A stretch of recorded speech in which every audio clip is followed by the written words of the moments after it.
Apa itu tindak pidana? Pengertian, tindak pidana adalah perbuatan manusia, aksi atau tidak beraksi, yang dilarang oleh undang-undang pidana dan diancam dengan pidana. Perbuatan tersebut dapat berupa perbuatan pokok, percobaan, atau bentuk turut serta seperti pembantuan dan penyalahgunaan. Dasar hukum. Ketentuan umum mengenai tindak pidana diatur dalam Kitab Undang-Undang Hukum Pidana, KUHP, dan peraturan pidana khusus lainnya. Prinsip legalitas berlaku, tidak ada pidana tanpa undang-undang yang mengaturnya. Unsur-unsur tindak pidana. Secara umum unsur yang diperiksa meliputi perbuatan atau kelalaian, unsur objektif yang tercantum dalam ketentuan pasal, misalnya akibat atau objek hukum yang dilindungi, unsur subjektif, dolo niat atau culpa kesalahan, tidak adanya alasan pembenar atau pembebas, dan ancaman pidana yang berlaku.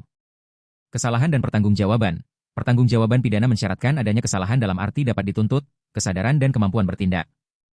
Bila orang tidak dapat dipertanggungjawabkan secara pidana, pengenaan pidana biasa tidak berlaku, meskipun dapat dikenakan tindakan lain sesuai ketentuan.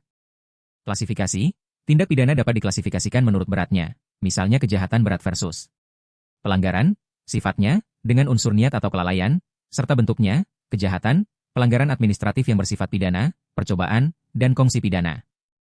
Contoh 1. Pembunuhan dengan sengaja, terdapat perbuatan yang menyebabkan hilangnya nyawa orang lain, unsur niat kehendak hadir, tidak ada pembenar, sehingga memenuhi unsur tindak pidana dan dapat dipidana.